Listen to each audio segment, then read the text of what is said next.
Welcome to all of you on Alps Education online classes online channel.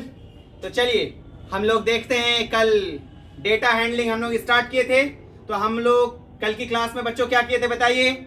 कल की class में हमने क्या किया था आप सबको पता है जी। कल की क्लास में हमने पूरा इंट्रोडक्शन ब्रीफ में दिया था, ठीक है। और मैंने कल भी कहा था कि आज मैं आपको क्वेश्चंस कराऊंगा, ठीक है जी। और जो थोड़ी मोड़ी इंट्रोडक्टरी पार्ट क्वेश्चन के बीच में यूज होगी, कॉन्सेप्ट्स यूज होगा, वो पूरा कॉन्सेप्ट्स आपको दिया जाएगा, फुल कॉन्सेप्ट्स, ठीक है। तो आप जल्दी से चैनल को सब्सक्राइब कर लो, आपको वीडियोस मिलती रहेंगी। और आप लाइक बटन दबा दीजिए, शेयर कर दीजिए अपने फ्रेंड्स को। इसमें कंजूसी तो बिल्कुल मत करो और वीडियोस को देखा करो। मैं देखता हूं कि आप देखते नहीं हो। वीडियो के अंदर अगर आप देखोगे तो व्यूज आएंगी जी, और जब व्यूज आएगी तो फिर हमें एनर्जी मिलेगी, काम करने को अच्छा लगेगा, तुम्हारे लिए नई नई चीजें बताने को और समझाने को मौका मिलेगा जी। क्योंकि वक्त रहता नहीं है, बहुत मुश्किल से वक्त निकालना पड़ता है बेटा। चलिए तो आप सीरियस होकर के, सिंसियर होकर के कॉपी ओपन कर लो। पहले बिना कॉपी ओपन किए तो बैठो ही मत, क्योंकि जब कॉपी ओपन करोगे तब आपको याद रहेगा। चलिए आज हम बात करेंगे, कल हम आपको पहले भी बताए थे कि जब डेटा को हम लोग क्लासिफाई करते हैं तो प्रेजेंट करने के लिए, for presenting the data, presentation of the data, तो डेटा के प्रेजेंटेशन का कई सारा तरीका होता है। टैबुलर फॉर्म होता है, लाइन ग्राफ होता है, बार ग्राफ, हिस्टोग्राम और पाई चार्ट भी हम लोग देखेंगे, उसके भी क्वेश्चंस को लाएंगे। तो आज हम लोग देखते हैं प्रेजेंटेशन वगैरह तो हो जाता है। हमारे पास सेंट्रल टेंडेंसी एक टर्म होता है जिसके अंदर मीन, मीडियन और मॉड आता है। तो मीन, मीडियन, मॉड ये तीनों ही central tendency of the data होती है। एमसीक्यूज में पूछा जाता है which of the following is the central tendency of the data. याद रखना डेटा की सेंट्रल टेंडेंसी क्या है, मीन, मीडियन एंड मॉड। वक्त कम है तो हम सेंट्रल टेंडेंसी को बहुत ज्यादा ओपन नहीं कर सकते, बस एक लाइन ये याद रखना कि विच of the following is central tendency of the data. तो डेटा की central tendency mean, median and mod होती है। बात क्लियर है। चलिए इसके बाद हम आज मीन पढ़ेंगे। तीन है central tendency, mean, median and mod. तो पहले हम लोग मीन पढ़ेंगे, फिर मीडियन, देन मॉड, ठीक है। चलिए आज हम स्टार्ट करते हैं मीन। तो बेटा आपको पता है मीन क्या होता है, व्हाट इज मीन। मीन को हम लोग एक्स बार लिखते हैं, एक्स को डेटा से रिप्रेजेंट करते हैं और एक्स के ऊपर इस तरह की लाइन बना देते हैं, ये एक्स बार हो जाता है, ये मीन। तो मीन लिखते हैं sum of all observations, OBS short में ऑब्जर्वेशन हो जाती है। Sum of all observation divided by number of observation, divided by number of observation जी। तो mean is equal to sum of all observation divided by number of observation. अगर हमारे पास observations ये हैं x1, x2, x3 dash dash up to xn, तो इन सबको plus करो तो हम लिखेंगे x1 plus x2 plus x3 plus dash dash plus xn divided by n। हो गया xn। So x bar is equal to, ये एक सिंबल है जिसको हम लोग समेशन बोलते हैं, शॉर्ट में सिग्मा बोलते हैं। इसको हम ऐसे लिखते हैं x1 से लेके xn तक लिखेंगे xi, where i is equal to 1 to n upon n। बस इसको रिप्रेजेंट करने का तरीका है, ये चीज हटेगी प्लस प्लस साइन आ जाएगी। तो मीन के लिए ये रिलेशन भी पूछा जाता है, तुम्हारे गाइड में भी ये रिलेशन दिया हुआ है। तो याद रखना ये चीज कहां से आती है, ये बेसिक कॉन्सेप्ट है मीन का। अब ऐसे याद रखो, मीन मालूम है, ये नंबर ऑफ ऑब्जर्वेशन मालूम है, ऊपर में सम है। अगर डेटा दिया हुआ है, मीन दिया हुआ है और उसका नंबर ऑफ डेटा मालूम है, तो सम ऑफ द ऑब्जर्वेशन क्या आएगा। तो सम ऑफ द ऑब्जर्वेशन निकालने के लिए ये जो नंबर ऑफ ऑब्जर्वेशन n है, जाकर के x बार मतलब मीन से क्या होगा, मल्टीप्लाई। तो हम बोलते हैं x1 plus x2 plus dash dash plus xn is equal to n into x bar. क्या होता है, n इंटू x बार। x1 से लेके xn तक n इंटू x बार, मतलब sum of the observation is equal to n into x bar. Suppose करो there are 5 datas whose mean is 2।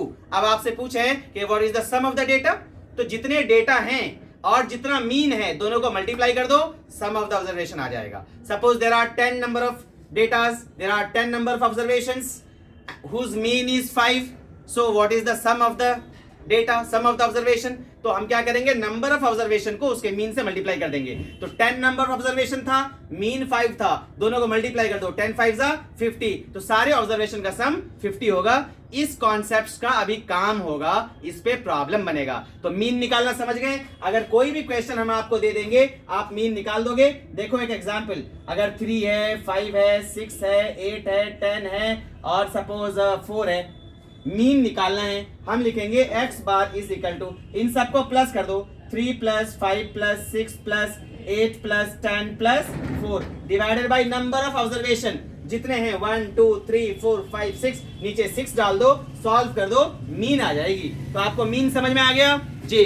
अब जल्दी से इसका स्क्रीनशॉट ले लो, हम दूसरी चीज आपको बताने जा रहे हैं। ओके, चलिए हम लोग क्वेश्चन देखो बेटा, कितना अच्छा लिखा हुआ है। आप क्वेश्चन देखो, if the mean of 8 number is 25, मतलब 8 ऑब्जर्वेशंस हैं जिनके मीन 25 हैं।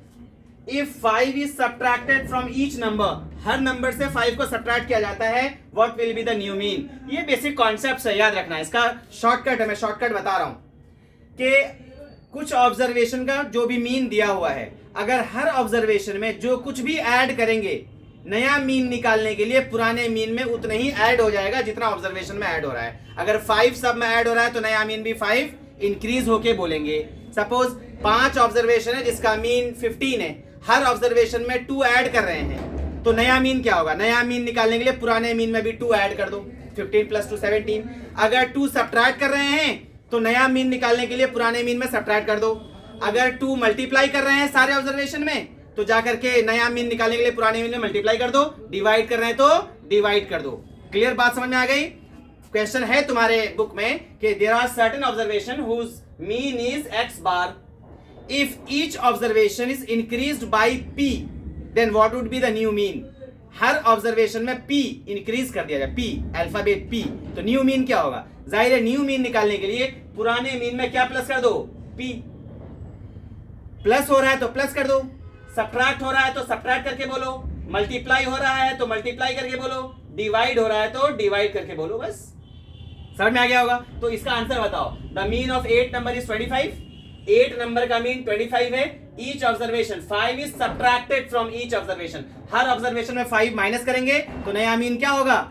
नया मीन निकालने के लिए भी 25 में क्या कर दो, 5 माइनस कर दो। ठीक है, अगर प्लस होता तो प्लस करते, मल्टीप्लाई तो मल्टीप्लाई, डिवाइड तो डिवाइड। चलिए 25 में 5 माइनस करें, बताइए क्या आएगा, ऑब्वियसली 20 आएगा। तो ये आंसर है। समझ में आ गया। ये पॉइंट लिख लेना अपनी अपनी कॉपी में, स्क्रीनशॉट ले लो, ये क्वेश्चन आने वाले हैं एंट्रेंस के एग्जाम में। Now we move to the second question. चलिए दूसरा क्वेश्चन देखते हैं बच्चों हम लोग। ठीक है, आप देखो बोर्ड पे, देखो बोर्ड क्वेश्चन कितना अच्छा लिखा हुआ है, आप इसे पढ़ो और समझने की कोशिश करो, मैं समझाता हूं आपको। The mean of 40 number was found to be 38, मतलब 40 नंबर्स, 40 नंबर मतलब there are 40 observations whose mean found to be 38, जिसका मीन क्या है, 38 है। नंबर ऑफ ऑब्जर्वेशन 40 हैं, उनके मीन 38 हैं। अच्छा मुझे बताओ, अगर 40 ऑब्जर्वेशन के मीन 38 हैं तो सारे 40 ऑब्जर्वेशन का सम कितना हो जाएगा। तो सम निकालने के लिए नंबर ऑफ ऑब्जर्वेशन को उसके मीन से क्या कर देंगे, मल्टीप्लाई। तो सम निकालने के लिए 38 इंटू 40, 38 इंटू 40 कर दो। ठीक है, चलिए मल्टीप्लाई करिए। 8 4 जा 32 के 2 कैरी 3, 4 3 जा 12 प्लस 3 15, 0 लगा दो, 15 20 सम आ गया 40 ऑब्जर्वेशन का मल्टीप्लाई करके, अभी मैंने बताया था आपको। लेटर ऑन मीन्स आफ्टर, बाद में ये पता चला, it was detected that a number 56 was misread as 36। हाँ, मतलब बाद में 40 ऑब्जर्वेशंस में ये पता चला कि नंबर 56 वॉज मिसरीड एज 36, मतलब 56 होना चाहिए था, गलती से 36 पढ़ा गया। 56 को क्या पढ़ा गया, 36। 56 वॉज मिसरीड एज, 56 को गलती से 36 पढ़ के टाइपिंग 36 हो गई। जाहिर है मिस्टेक हुआ है, करेक्शन होना चाहिए। तो जब आप करेक्शन करोगे तो क्वेश्चन कह रहा है फाइंड करेक्ट मीन, मतलब after doing correction what is the correct mean, final mean क्या होगा। तो देखने वाली बात यह है कि ये जो 40 नंबर का सम है, इसमें जो मिस्टेक है, देखो हम आपको ट्रिक्स बता रहे हैं, इसमें जो मिस्टेक्स हैं उसको माइनस करो।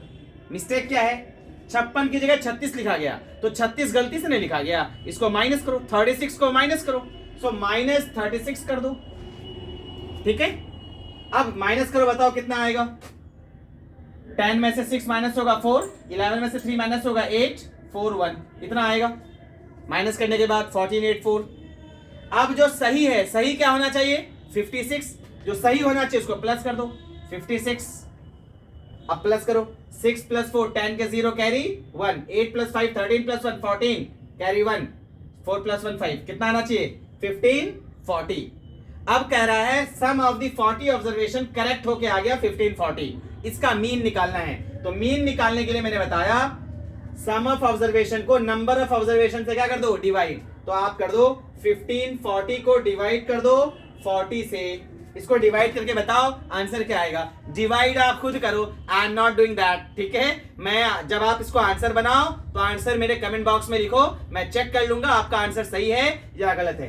4 ऑप्शंस लिखे हुए हैं, आप यहां से भी मैच करा सकते हो। 37.5 इज इट 38.5 और इज 39.5। ओके, तो आप मुझे बताना, मैं आंसर नहीं बता रहा हूं, बनाने का तरीका बता दिया। इस तरह के क्वेश्चन एएमयू के एंट्रेंस एग्जाम में फ्रीक्वेंटली पूछे जाते हैं। सो ये समझ आ गया होगा। Now we are moving to the next one. चलिए हम लोग मीडियन देखते हैं। अब मीडियन में क्या है कि ये ऑब्जर्वेशंस लिखे गए हैं, डेटा लिखा गया है, इसका मीडियन निकालना है। मीडियन के लिए 2 चीज याद रखना। सबसे पहले जो भी ऑब्जर्वेशन दिया हुआ है आप इनको अरेंज करो आइदर इन असेंडिंग और इन डिसेंडिंग। इसको अरेंज करो जितना भी है, you can arrange it either ascending और डिसेंडिंग। असेंडिंग के लिए सबसे छोटा नंबर लिखा जाएगा, लीस्ट नंबर क्या है बताइए 0 है। उसके बाद क्या है बताइए, 0 के बाद कौन सा नंबर आएगा 13 आएगा। उसके बाद 13 अच्छा जो ये याद रखना, जो नंबर जितनी बार है उसको उतनी बार लिख देंगे। 13 2 बार होता है तो 2 बार लिखते। ठीक है, चलिए तो 0 13, उसके बाद 15 है, क्या दिख रहा है उसके बाद बताइए 15 के बाद मुझे 20 मिल रहा है। चलिए वेरी गुड। 20 के बाद क्या मिल रहा है, तो 20 के बाद आपको मिल रहा है 29। 29 से पहले कोई है बताइए, 29 से पहले 27 है, 27 देन 29, 27 देन 29, वेरी गुड। 29 के बाद आप 30s में आ जाइए, 31 है, 31 उसके बाद बताइए 31 के बाद 33 तो है नहीं, 34 है। चलिए नंबर बताइए 34 के बाद आप आ जाओ, अब 43 मुझे दिख रहा है। चलिए 43 के बाद आ जाइए 50 देन 57, 50 एंड 57। हम सारे नंबर्स को अरेंज कर लिए हैं। आफ्टर अरेंजमेंट इसको काउंट करके और इसको काउंट करके मैच करा लो, कोई कम और ज्यादा तो नहीं हो गया। 1 2 3 4 5 6 7 8 9 10 11 नंबर्स हैं यहाँ पे, ऊपर देख लो 1 2 3 4 5 6 7 8 9 10 11, चेक कर लेना, ये जरूरी चीज है। उसके बाद मीडियन कैसे निकालेंगे, एकदम शॉर्टकट देख लो कैसे। एक नंबर इधर से कट करो बारी बारी से, एक इधर, बस इक्वल, एक इधर एक उधर, एक इधर से कट करो एक इधर, एक इधर से कट करो एक इधर से, एक इधर से कट करो एक इधर से, और एक इधर से कट करो एक इधर से। बीच में जो बच गया वही वाला मीडियन है। तो मीडियन क्या है 29। क्लियर, आपके जहन में आ रहा होगा सर एक नंबर बच गया तो वही मीडियन हो गया। अगर 2 नंबर बच जाता क्या करते, 2 नंबर बच जाता तो जो 2 नंबर बीच में रह जाता उन दोनों को प्लस करके 2 से डिवाइड कर देते, आंसर आ जाता।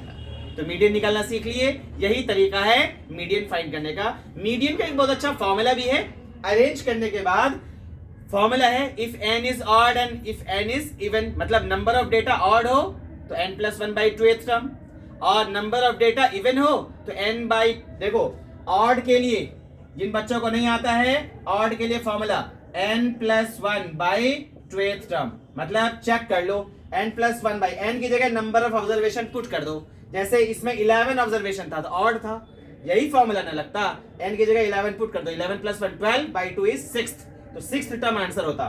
First second third fourth fifth 6th आ रहा है, चाहे ऐसे निकालो या वैसे निकालो। और इवन के लिए भी मैं फॉर्मूला लिखे दे रहा हूं, देखो इवन के लिए, इवन में तब ये करते हैं n/2 term plus n/2 plus just उसके बाद वाला टर्म /2। ये 2 फॉर्मूला जहन नशी कर लो, याद कर लो। बाज दफा फॉर्मूला ही पूछा जाता है और many times previous year paper उठा के देख लो, फॉर्मूला बिल्कुल है ही है। ठीक है, इसलिए मैंने डिस्कस कर दिए। अब बस एक छोटी बात बताता हूं, उसके बाद हमारा काम हो जाएगा। चलिए, मॉड क्या होता है सुन लो। मॉड के बारे में सुनो, मैं आपको थोड़ा सा मॉड के बारे में बता रहा हूं। मॉड क्या है, देखो मॉड क्या है। मॉड क्या होता है कि जैसे ये जो नंबर्स लिखे गए हैं, ये डेटा लिखे गए हैं, जिस डेटा की फ्रीक्वेंसी सबसे ज्यादा बार है, सबसे ज्यादा है फ्रीक्वेंसी, सबसे ज्यादा बार है, मतलब जो डेटा सबसे ज्यादा बार रिपीट हुई है, जिसकी फ्रीक्वेंसी सबसे ज्यादा है, वही डेटा का, वही पूरे डेटा का क्या है, मॉड है। अगर सपोज करते हैं इसमें 13 4 बार आ जाता तो 13 की फ्रीक्वेंसी 4 हो जाती, बाकी सब की फ्रीक्वेंसी कम है, तो इस नंबर का, इस पूरे डेटा का मॉड क्या हो जाता, 13। मतलब highest frequency of the data is called mod of the data. ठीक है, चलिए एक लाइन में आपको समझ में आ गया। इसके बाद मीन, मीडियन एंड मॉड के बीच एक बहुत अच्छा रिलेशन है। अक्सर पूछा जाता है relation between mean, median and mode. मैं रिलेशन लिख रहा हूं, देखो रिलेशन है mode is equal to 3 median minus 2 mean. आप लोग नोट कर लो कॉपी में, mode is equal to 3 median minus 2 mean. समझ में आ गया आपको? Very nice, very good. बस ध्यान ये रखना, मैंने मॉड इज इक्वल टू लिखा है, हो सकता है ऑप्शन में मीडियन इज इक्वल टू लिख दे, मीन इज इक्वल टू लिख दे, तो इस तरह से आप बहुत आसानी से क्वेश्चंस कर सकते हो। तो बेटा ऐसा था कि जो ब्रीफ डिस्कशन था, जो इंपॉर्टेंट क्वेश्चंस थे, आने वाले थे स्टैटिस्टिक्स से, वो हमने आपको कर दिए हैं। एएमयू में इतना पूछा जाता है, बाकी क्वेश्चंस तो बहुत सारे हैं, बीच में फिर मौका मिलेगा प्रीवियस ईयर पेपर करने का, उस टाइम पे जो जो क्वेश्चन आएगा और मैं अच्छे से इसको एक्सप्लेन कर दूंगा। इतने से आपका स्टैटिस्टिक्स का प्रॉब्लम सॉल्व हो जाएगा। ठीक है, नाउ अब हम लोग आपसे विदा होते हैं। अब हमारे विदा होने का वक्त आ गया है। विदा होने से पहले आप जल्दी से चैनल को सब्सक्राइब कर दो, लाइक करो और शेयर करो। ठीक है, इसमें तो कंजूसी बिल्कुल नहीं होनी चाहिए, क्योंकि मैं देख रहा हूं लाइक बहुत कम जा रहा है, शेयर कम हो रहा है, सब्सक्राइबर कम हो रहे हैं, तो इससे तो काम नहीं चलेगा। आप जल्दी से इसको अपने फ्रेंड्स को भेजो, दूर दराज इलाकों में रहने वालों को, ताकि वो हमारे साथ कनेक्ट हो जाएं, हम ज्यादा से ज्यादा आपको बता सके, कंटेंट्स आ सके। जितनी आपकी सब्सक्राइबर्स, लाइक्स और शेयर्स के नंबर्स रहेंगे, व्यूज रहेंगे, उतने ही मेरा जहन खुलेगा, हम आपको पढ़ा और बता सकेंगे। ठीक है, चलिए इसके बाद एक टॉपिक रह जाता है स्टैटिस्टिक्स में, प्रोबेबिलिटी। कल मैं आपके पास इसी वक्त प्रोबेबिलिटी लेकर हाजिर होऊंगा और प्रोबेबिलिटी को बहुत डिटेल डिस्कशन करूंगा। तो आप लोग प्रोबेबिलिटी का इंतजार करिए, तब तक के लिए खुदा हाफिज।